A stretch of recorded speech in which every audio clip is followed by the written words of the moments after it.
let's get messy. These are 25 brutally honest Dance Moms questions answered by yours truly. I swear it is like dancing a master ballet variation, trying to dodge all of the snails and be careful not to land on an earthworm while you're at it. I make the world want you. Tell your boys you'll be back. I wanna see what you can do. I got 2 of these Rice Krispies and it says you can send away and get a beach towel, so I'm gonna do it. So let's hop right into it with question number 1 being, who do you think was the most technically talented dancer on the show? Okay, well, if we're going with the OG team, then I would have to say, oof, this is very difficult. And while I'm going through answering these questions, why don't you guys leave your answers to all these questions as well down in the comments below, and then I can read them afterwards, because I think that would be super fun to hear what you guys have as answers and see how our answers are a little bit different. Okay, with the OGs, like just the OGs, I would say Maddie. It's a toss-up because at the very, very beginning, I feel like Chloe was the more technical dancer in my own personal opinion. But of all of the kids that were on Dance Moms altogether, that's a toss-up. I would say it's really hard to say who was the best technically out of all of them altogether, because Sophia Lucia was incredible, but so was Kalani, and Daviana Fletcher was a godsend as well. So I would just say Kalani, I guess. I'll go with Kalani. Bryn was incredible as well, but I'll go with Kalani, unless I'm forgetting somebody. I don't think that I would be forgetting somebody that was absolutely incredible, other than Eliana and Lily. Brady was so good. There was a lot of season 8 that was... Okay, we're just gonna move on. We're just gonna go with my first answer from the OGs, and that was Maddie. Which mom do you think was the most toxic, and why? Okay, again, I'm going to answer these, I think, one for the OGs, and then one for, like, all of the Dance Moms cast in general. So who do I think was the most toxic and why? I would say, I guess, Kelly. I don't know. Like, Kelly was constantly starting fights and doing it in front of her children. But at the same time, Melissa was like feeding her children up to Abby on a silver platter. I'm gonna go with Kelly. But overall, way more toxic. I would say that Yolanda was by far the most toxic mom that was on the show, in my opinion. Like, Eliana was already getting the absolute worst from Abby, and then Yolanda was in there, like, being 100% worse. Like, I don't know how Eliana made it out alive. Let's just say that. Number 3 is who had the biggest glow up after leaving the show. And I would say maybe... Geez, this is another tough one. They're all absolutely gorgeous. Let's say Paige. I'm gonna go with Paige, because she looks like a Victoria's Secret model or something. Number 4 was Abby Lee Miller misunderstood or genuinely abusive? I think both. I think that she was definitely misunderstood in a lot of ways, but I think that she was genuinely abusive in a lot of ways as well. Like, psychologically and emotionally, absolutely abusive, 100%. But I do think that she did want the best for her dancers, and she wanted the best for herself, and she wasn't able to separate the two. And she wanted her version of the best for her dancers. So, like, what she thought was best for you, that's what she wanted for you, not what was truly best for you, if that makes sense. So I do think that she was misunderstood in that sense, but was she genuinely abusive? Absolutely, 100%. Number 5 says, what was the most iconic group routine of all time? Well, the first iconic group routine that's coming to mind, so I'm going to go with that, was Where Have All the Children Gone?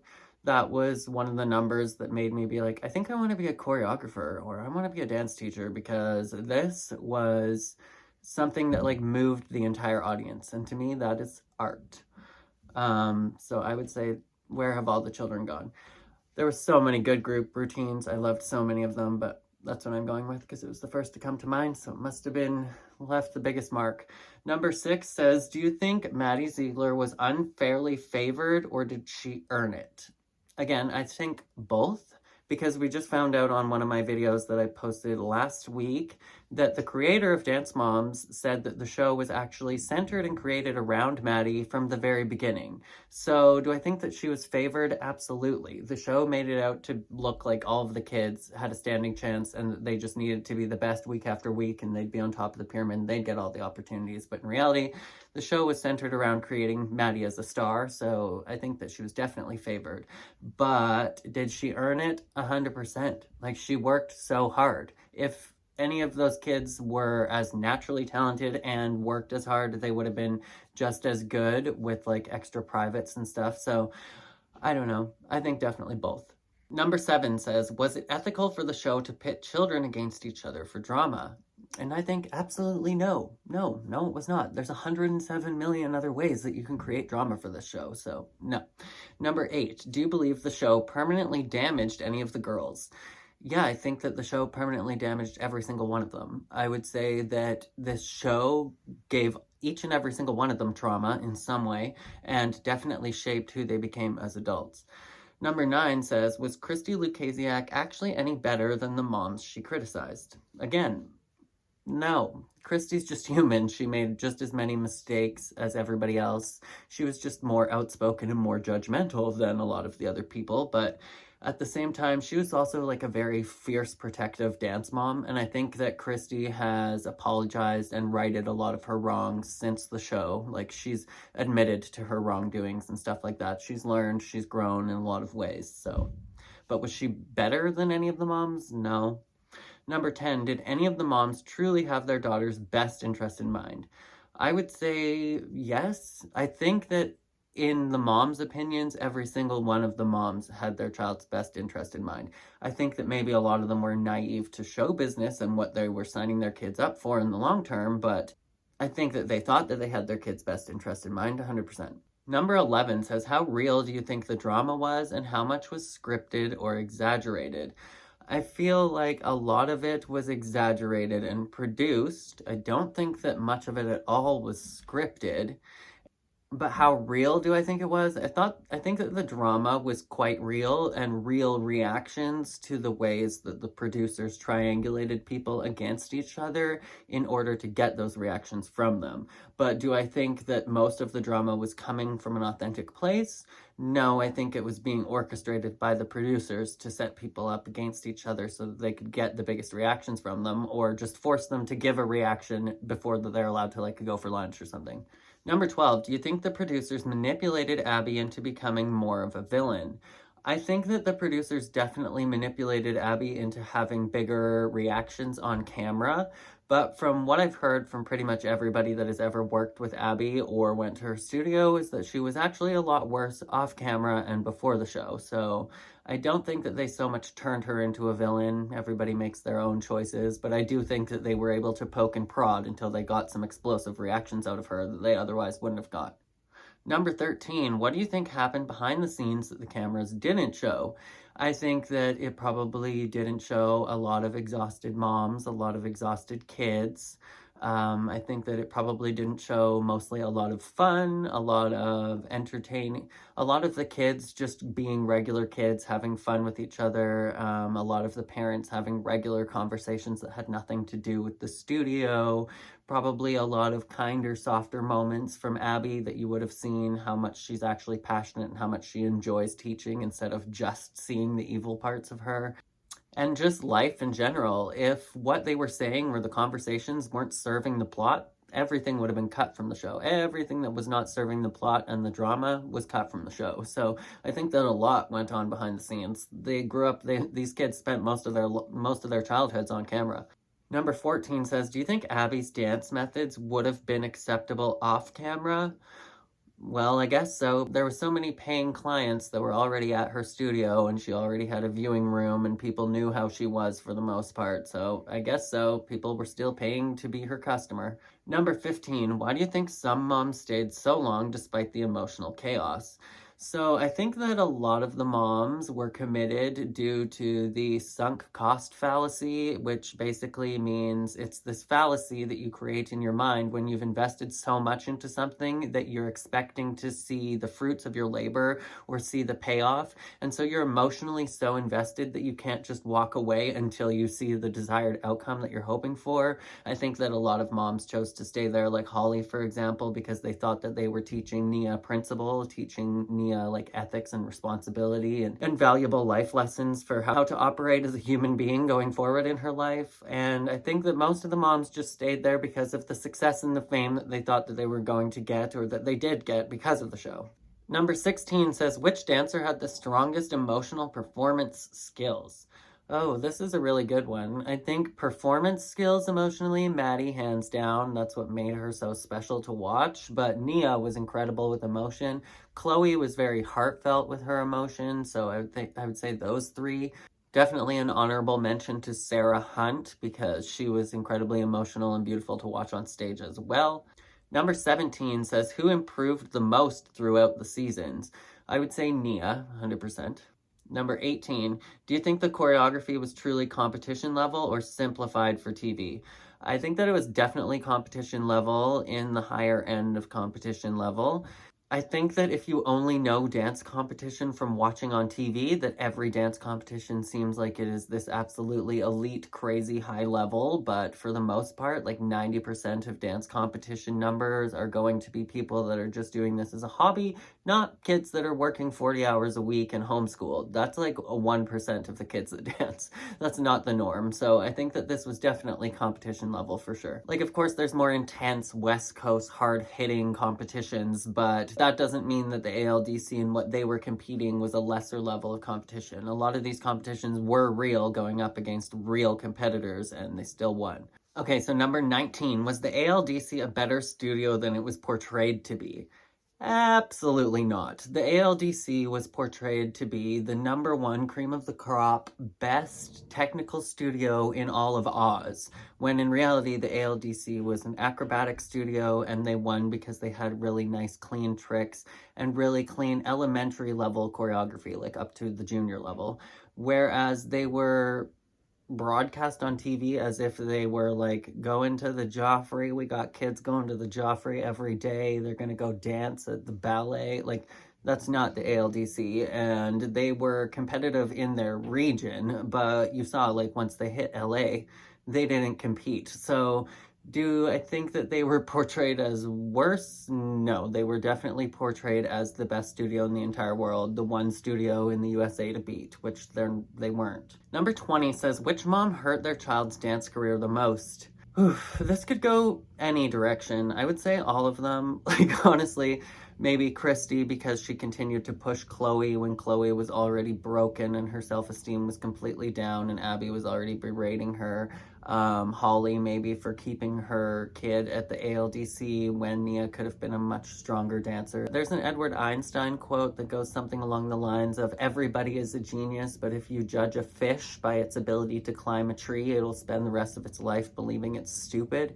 So I just think that if Nia was in a different studio, for example, that emphasized what she was good at and actually gave her the time of day, that she could have been an incredible dancer and continued to dance instead of making it just a hobby. And I feel like for all of them, it was a little bit soul-crushing to be at the ALDC, and they were all burnt out by the time they finished Dance Moms. Like, we could say Kelly, because she pulled her kids out, and Brooke could have been a Cirque du Soleil acrobat, but I don't think that she wanted that anymore. Number 21 says, did Dance Moms inspire or discourage you from participating in competitive dance? Well, Dance Moms didn't even come out until I was in college, so I would say that it was kind of neutral because I wasn't going to be competing at any dance competitions. I was already in college and then working as a professional performer, but it definitely made me more interested in potentially choreographing and bringing kids to competition, but not like Abby Lee Miller. Number 22, which storyline made you genuinely emotional and why?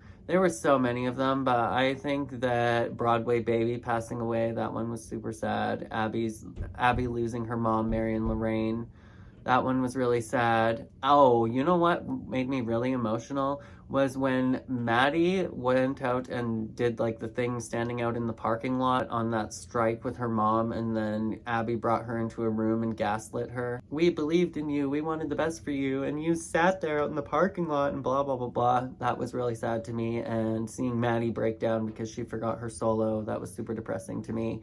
As well as when Paige forgot her solo, and I believe that that was on the last episode that she was there for, but Paige forgot her solo, and that just made me so heartbroken. That was one of the saddest moments. Number 23, who do you relate to the most, dancer or mom? Ooh, this is a really good one. I always related the most out of the dancers to Chloe, because I'm a little bit more quiet and reserved, except for around like my best friends and people that I'm really close with, and then I'm like completely outlandish and crazy.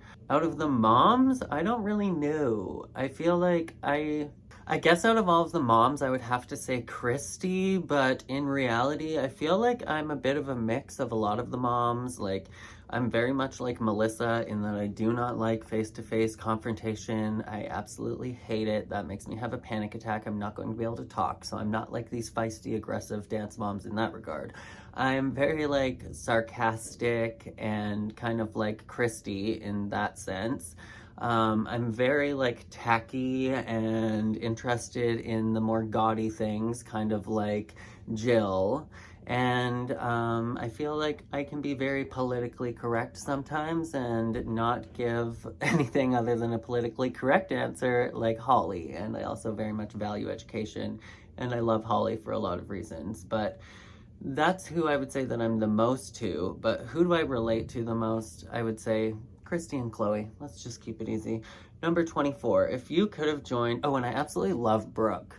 Like, she's my favorite out of all of them. I just think that I'm the most similar to probably Chloe and Christy. But number 24, if you could have joined the ALDC cast for one season, would you? Why or why not? If I would have been the right age, 100% absolutely. That was like what I was craving, was somebody to just be like a ruthless dance coach to me, because I responded well to that as a kid. Not healthy, that's why I'm super traumatized, but I responded well to that as a kid because that is what my home life was like. Number 25, do you think dance moms should make a full reboot or let it rest? Well, they have already made a reboot. Do I think that they should make a full reboot, as in like have Abby Lee Miller back? Absolutely not. The only reboot that I'm behind is giving the girls and the moms their own spin-offs on television again. Like Kendall and Kalani take Vegas and give them like a show living in Vegas, and I don't know, like something like that. Like I would watch that. I would be 100% behind that, helping the original girls and the girls that were like on the original show, helping forward their careers. 100% I'm behind that. But do I want to like a reboot? No, Dance Moms A New Era is enough. It's just over, it's done. It's roadkill at this point. Should I say roadkill? Roadkill? Really? But that is it for my 25 unhinged Dance Moms questions. So, the Rice Krispies Kellogg's towel that I sent away for came in the mail today. I've always seen these on like cereal boxes my entire life. I always thought it was a scam or like never did it. But I got it and it was free. They didn't even charge shipping. Oops.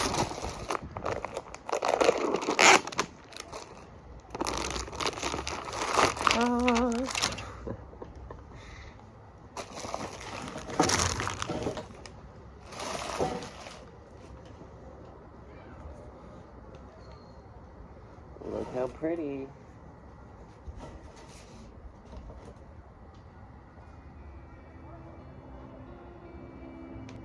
I love it. You can't complain about free.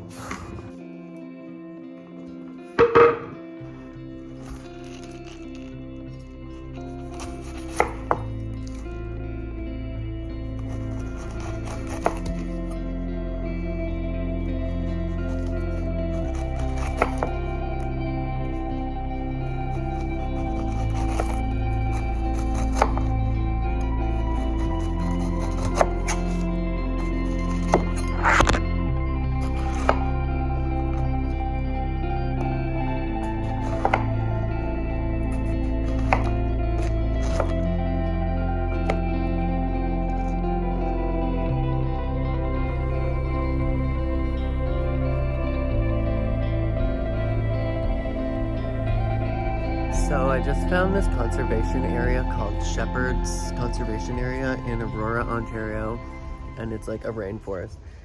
I don't know if you can see them, but there are like 500 squirrels fighting in the bush there.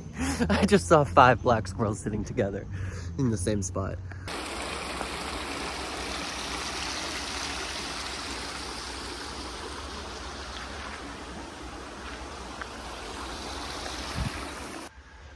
So I am 100% lost in this forest and have no idea where the parking lot is or how to get out. Last time I went to Aurora, I had the same problem. I was not at this conservation area. I've never been here before, but I was walking along this other like a arboretum or arboretum, whatever it's called, like public gardens. And then my phone died. And when I parked there, I parked on the side of the street. It was like in a residential area, and then you go down the hill. And I thought that I walked back there, and then I couldn't find it at all. It was not even in the same neighborhood. Now it looks like there's like a farm on this side of me. It sounds like there's something farmy going on there. And everything is a trail over here. But where I entered, I had to like drive down a dirt road into the forest, and then there was a parking lot. So it didn't look anything like this. Wish me luck. I mean, not too bad of a place to get lost though, am I right? At least it's pretty. It's giving Edward in the Twilight Forest. So, no matter which direction I'm going, I'm not getting back to any kind of dirt gravel trail. I don't, like, these paths are not leading out in any direction.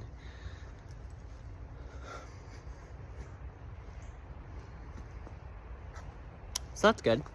All right, well, after a good hour, I found my way to a highway. I'm gonna Google map where this is from the entrance. Okay, well, that was not the information that I was hoping to find. It is a 25-minute walk. 25-minute walk just back to the entrance, and my phone is about to die. Well, I guess I will see you guys when I get home. If I get home, bye. Oh my God, death to everyone. Death to all of them. I literally just got back to my van to plug in my phone. I was in there for hours. The reason why I didn't Google map it at the beginning is because I didn't even know where I am. Like, I don't know where this is. I'm not from this city, so I didn't know like which entrance I came in. I knew that I just walked onto a foot trail as soon as I got here. So I didn't think that I even could map my way out of there, but I found the conservation area on Google Maps, and it was 25 minutes away from where I was walking through the trails, and then my phone died immediately. The main problem is that I was positive that I knew exactly where I was going, because I came across this phone in the forest, and it was like a phone inside. Like, have you ever seen one of those little libraries where it's like leave a book, take a book? It looked like that, except for it had a phone inside, and it said basically like use this phone to make your last call to a loved one, or like to say your last words to somebody to get your closure. Like, it's not an actual phone that's connected, it's just a phone out there in the forest. But I remember coming up on it from the left, and I was on the phone with Kaylee when I got there, FaceTiming, and so I was like, okay, I came from the left. No, I was already walking around doing circles mindlessly through the trails because I was on FaceTime and was not paying attention. And then my phone died. I am literally starving. I'm going to pass out, and I look disheveled. I'm like sweating. I was here for hours longer than I was intending. I don't have any food in here. Kill me, kill me, kill me. I'm now feasting on Taco Bell. You have to like hold it in a fist or else it falls apart, but the Doritos Tacos Locos Supreme, or however you call it, so good. I have queso.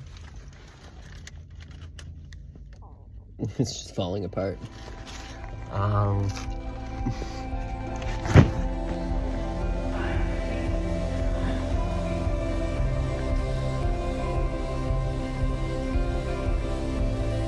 Wow, it literally went from clear skies to pouring in the like 20 seconds that it took me to walk across the parking lot to my vehicle. That's crazy. This was the weirdest Walmart I have ever been to in my life. The layout was weird. The going into the doors was on the sides. There was nothing on the front. It's very weird. The carts were still coin operated. Nowhere out here is like that anymore, which is also weird. They had a McDonald's in the back of the produce section. Very weird. I asked a lady for help there. She was wearing her full Walmart uniform and apron that says, "How can I help you?" Like the bright yellow apron. Or please, I don't know. It says something about like helping. And she just looked at me both times I asked her a question. Like, "Do you guys have baskets?" No response. I was like, "Okay, guess not." Very weird. But I did get a toaster there because for whatever reason, my roommate is anti-toaster. I really think it's just that she enjoys throwing things out. If she hasn't used something in like 3 days, it's like, "Can I throw this in the garbage?" It brings her joy. But I'm like, I don't want to be frying bread in a pan anymore. It ends up taking like 10 minutes to make toast. And toasting your toast on the stove, it just does not taste the same. So even if I have to keep this toaster in my bedroom, I'm going to be using this toaster from now on. So I got that, and then aside from that, I just picked up like some milk and some chocolate milk, tomato, just some things that I was out of. But it is pouring now. It's supposed to be like an electromagnetic storm today, and it's supposed to be like northern lights to be seen across the entire country, pretty much everywhere except for here in southern Ontario, where you can never see shit. But it is time to drive home in this pouring rain. So the only reason I ended up here in the first place is because I clicked on the wrong Walmart. I clicked on Walmart Major Mackenzie Drive because I live close to Major Mackenzie Drive. But not this one. This is a totally different city. I clicked on the wrong one and just trusted my GPS. I didn't realize we were heading the wrong way until it took me onto the highway, and I was like, "Kate, there should be no highway trips here." But I just Googled it, and I'm a 35-minute drive from home. So I may be on Major Mackenzie Drive, but it ain't anywhere near my house. Sometimes a girl just needs one.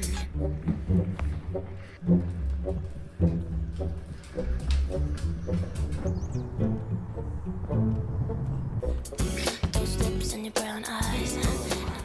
These babies are literally everywhere today. I swear it is like dancing a master ballet variation, trying to dodge all of the snails and be careful not to land on an earthworm while you're at it.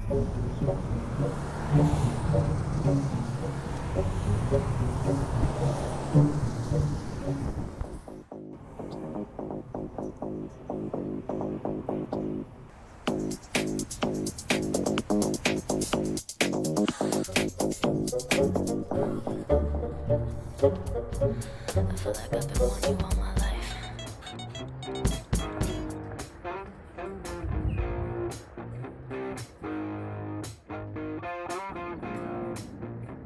So there are always hate comments on my channel. Go ahead, hate away. It is what it is. I don't care. But what does annoy me is when people come to my channel and watch my videos and then accuse me of stuff that I didn't say, twist all of my words and try and create some false narrative. And somebody did that again today, and I was responding to them, telling them, "No, you're trying to gaslight me. I've never said any of that. That's never been my intentions." And this person has been commenting on my channel for years. So I know that they've watched my channel. I know that they know what my intentions are. I make them very clear. I speak my mind on my channel. And they're like telling me this is my professional space and that I should basically just shut up and sit pretty and say thank you for the great discussion. Verbatim, that's what they said. I was like, what great discussion? You came to my channel, created a false narrative, twisted my words and insulted me. You think that I'm just going to sit pretty and say thank you? Girl, are you living under a rock? This isn't a job interview. You're not my boss. You came to my YouTube channel where I literally sit for 40 minutes spouting out my own opinions that are completely unhinged. There's nothing professional about it. It's never been professional. It's YouTube, girl. Not that deep. If I'm going to be sitting there in front of a camera spouting my own unhinged personal opinions for 40 minutes at a time, why on earth would I sit there quietly in the comments to be professional? I'm already spouting my own unhinged opinions for 40 minutes. I'm not holding anything back. Somebody else commented on my pop music dance coach reacts video saying, keep in mind, you guys, he's saying super sensational about 11 to 13-year-old girls. Like, I don't understand what point you're trying to make. Like, people will literally reach, they are grasping for the stars to come up with something. I'm like, okay. Do you know what sensational means? I don't, dictionary, maybe? And my last favorite comment that I got today was somebody commenting on my video reacting to that ballet dancer Sylvie. It would have been a much better video if you weren't talking through it. So don't click on a reaction video, you're bad. And they're like, ha ha ha, like I've never heard of a reaction video. Okay, yeah, I coined the term, baby. Give me the trademark. I just made it up. Like, where have you been? I've never heard of a reaction video. Girl, you're watching one. Thank God the majority of you are actually kind and supportive and, most importantly, sane. The majority of the comments here on my channel are actually super kind and supportive, and my videos get like a 98, 99, 100% thumbs up ratio. A lot of the time when somebody thumbs down my video, it disappears after a couple hours anyways, because it was just a troll going around putting a thumbs down on every video. You don't understand. So glad we're at the same place at the same time. It's over now.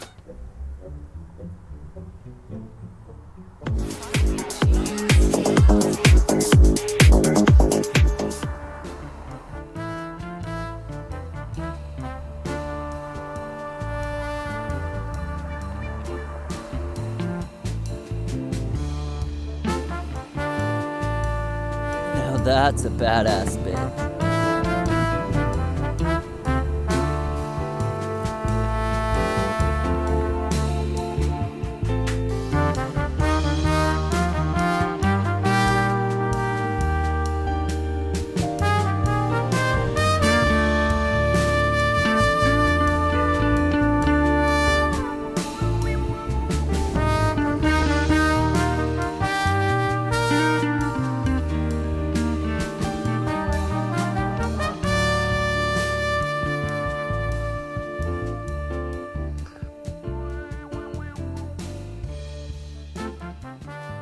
I hope that you liked this video and left your opinions and your answers to these questions down in the comments below. But that is it from me for today's video. Make sure to subscribe to my channel if you are brand new here or you haven't pressed that subscribe button yet for whatever reason. You can tap the bell notification and it might send you a notification when videos come up. It might not. And just a thank you to my patrons before we go. Thank you guys so much for supporting my channel. And as always, make sure to be weird, be wild, and stay sparkly, and I'll catch you guys in the next one.